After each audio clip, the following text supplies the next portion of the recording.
recent upsurge in UFO activity and awareness is uncharacteristic for our government based on past events.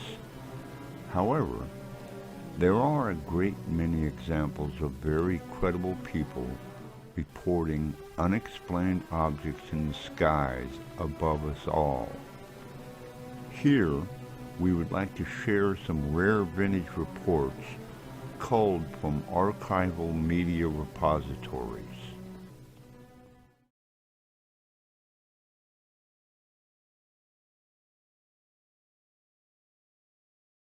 It was a perfect shape. It was shaped sort of more like a pearl with a tail. And I watched this thing, and suddenly it disappeared. And I thought, well, am I seeing things? I'd had a very grueling flight. I'd had engine trouble, and I'd been waiting for hours, expecting to go into the sea, you know.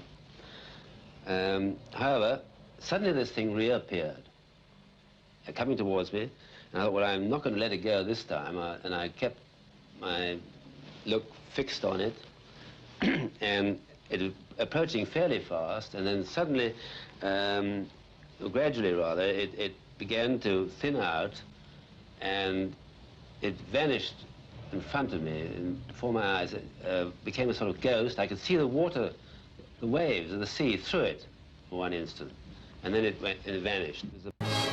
In France, like America, the flying saucer mystery makes headlines. A young Frenchman photographed this flying saucer, or is it, from a mountainside in central France. Military officials, suspecting that the object was a meteorological balloon, send one aloft and photograph it. But comparison shows a striking contrast, and puzzled officials wonder, what was it? In Washington, ghost-like objects dart across the radar screen at the CAA Traffic Control Center at National Airport for several hours, traveling more than 100 miles an hour. Air Force jet fighters spend several hours chasing the objects plotted on the radar scope. General Sanford, Air Force Intelligence Director, confirms that the objects are not secret American weapons and reiterates the Air Force's obligation to investigate. In pursuit of this obligation, since 1947, we have received and analyzed between 1,000 and 2,000 reports that have come to us from all kinds of sources.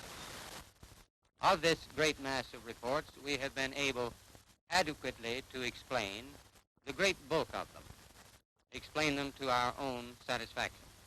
However, there have been a certain percentage of this volume of reports that have been made by credible observers of relatively incredible things. On the day of the eclipse of the sun, some of the crew and passengers of a BOAC stratocruiser reported seeing mysterious objects in the sky over the Atlantic. When the airliner arrived back in Britain, the pilot, Captain James Howard, was asked to describe these objects by our reporter, Peter Meggs. Well, very conveniently, Captain, we've got a nice blackboard here. Do you think you could illustrate this phenomenon for us? Could you show us what it looked like, very roughly? I'll try. When I look out of the left-hand window of the nose of a stratocruiser, I see something like this. Well, that is the port wing. One of the engines is there. And on this occasion, the horizon was at about that level, with low clouds way beneath us. The sun had just set over here, and these objects appeared something like this.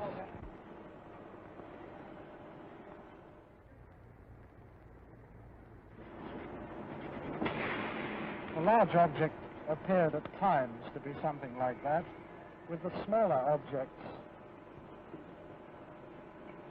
in relation to it something like this. They were sometimes ahead of it, sometimes behind, and the shape of this object was continually changing. Sometimes one end would appear to disappear, sometimes this was very much larger, sometimes it was almost a V-shaped affair, like this.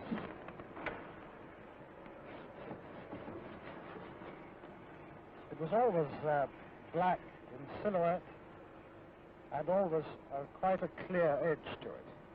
And when it finally disappeared, it seemed to dissolve. Yes, the smaller ones just disappeared first, And this just shrunk down until it was no more than just a speck, and then even that disappeared. Now, would you say that it's possible some sort of optical illusion, or would you say it was an intelligently navigated craft? At least 10 of us, the entire crew and some of the passengers, watched this object for 18 minutes. And it maintained station alongside us, some distance away. And I think there's no question that it was no illusion and that it was being intelligently handled. We were en route to Goose Bay in Labrador, flying at our assigned altitude of 19,000 feet. It was a lovely summer evening. I was looking down on the left-hand side of the airplane, and I saw through broken cloud something moving alongside us. There were 7 in all objects. There was one large one and 6 smaller ones. The big one also appeared to be changing its shape gradually, and it stayed with us. And the passengers became interested, naturally. And in fact, everybody was agog. I looked out the window and observed this light moving at a very excessive speed, in excess of 600 knots, coming at the helicopter. It looked like a locked-on missile. A family of 5 in a car observed the strange red object on a collision course with Colonel Coyne's helicopter. They pulled off the road to watch. The thing that makes this particular evening a unique experience was that it was almost a mid-air collision with an object that you know as a UFO. We did not know it was such until it was on top of the helicopter, and that took just a matter of minutes. Colonel Coyne put the helicopter into a dive to try to avoid impact. When he and his crew looked up, the object was keeping pace with them. While it was in this position, the green light came out from the undercarriage of the UFO. Colonel Coyne cut the power and set the controls for a steep dive. In spite of this, the helicopter was pulled upward toward the UFO from an altitude of 1,700 feet to an altitude of above 3,700 feet. Colonel Coyne and his crew observed the strange UFO at close range for approximately 2 minutes. The object that I viewed that particular evening had a high degree of technology. It was composed of a structure and a design that we do not have. The object can move through the atmosphere without causing any turbulence. It can move at high speeds below 10,000 feet. There are no vertical or horizontal stabilizers, no landing gear, no source of propulsion reflected on the craft. Looks like it could fly in space. This is Major Coyne, Army helicopter pilot. His co-pilot, Lieutenant Arrigo Jetsi, Air Medic Sergeant Healy, and Robert Janicek. These men had just finished their annual flight physical early that day and were found fit and sound of mind. They would take off from Port Columbus Airport about 10:30 p.m. But what was about to follow and the subsequent report they filed would put to the test the credibility of these men. Approximately 8 miles east of Mansfield, our crew chief, Sergeant Robert Janicek, observed a red light on the east horizon. Did you gentlemen see the same red light? Yes, I did. Our helicopter was flying on a northerly heading. We were flying at an altitude of 2,500 feet. He indicated that the light seemed to be pacing the helicopter, moving along in a parallel direction with our aircraft. Which direction from the helicopter was it at? Moving, it was to our right, to the right side of the helicopter. And it was moving with us as we were heading north towards Cleveland. And at this time, he indicated that the light changed its direction and was coming directly at the helicopter at the same altitude. And as the helicopter was maintaining a speed of 90 knots, the object came at a terrific speed from the horizon. We estimated 15 miles. Visibility was reported 15 miles that night. Did you gentlemen see the object at this time, after it had been pointed out by the sergeant? No, not at that time. I was flying left seat or co-pilot, and visibility from that seat from an object approaching from the right is rather limited. So I was having difficulty seeing the object. And it was for that reason that Major Boyne did take the aircraft or the controls from me. I grabbed the controls from Lieutenant Jetsy because I thought it was going to hit us. I braced for impact. With that, I pushed the collective down to get the helicopter to start to descend. I then looked at the altimeter. It was showing 1,700 feet, and we were descending 1,000 feet a minute. The helicopter began to descend, and as this object came at the helicopter, it seemed to descend with the helicopter. When the helicopter went down, the object came down, but it still came directly at our broadside, as if to hit the helicopter from the right side. Did anyone else see the object at this time? Yes, I was watching it come on out of the east horizon, and the only thing I felt was when the skipper took over the controls and we started to auto-rotate down, and I'd never been involved in a mid-air collision, so I was just watching this thing come at us. It was at this time my light swung 90 degrees from the UFO towards the helicopter, and it came in through the front of the plexiglass, and the entire cabin inside turned green from the light. It was a pyramid-shaped type light that beamed down and came through the front of the helicopter. How long was your aircraft bathed in this beam?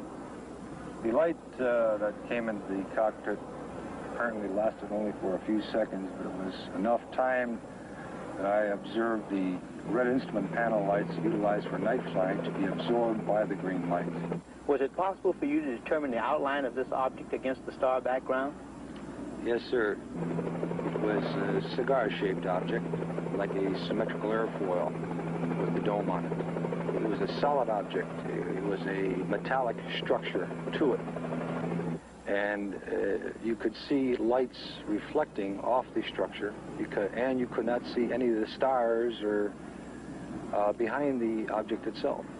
Well, while all this was going on, what was the attitude of the helicopter? Apparently, when we were supposed to be descending at 2,000 feet a minute at 100 knots, we were climbing at 1,000 feet a minute with the controls still established for a descent. And we went from 1,700 feet up to 3,500 feet and topped out at 3,800 feet. I would like to stress one important fact, and that is there is approximately 20 years of Army aviation experience between the 4 men on board the helicopter that night. We have been trained to follow procedures and regulations in reporting incidents, regardless of how they're accepted. And we tried to follow those procedures. And we reported the incident as it occurred and have avoided any speculation on the subject. There are cases that are not explainable in conventional terms. That have been made by credible observers of relatively incredible things.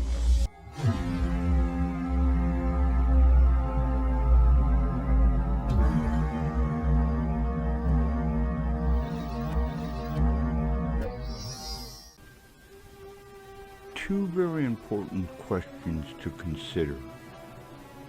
Who are they? And what do they want? And an even more important question may be, where are they from?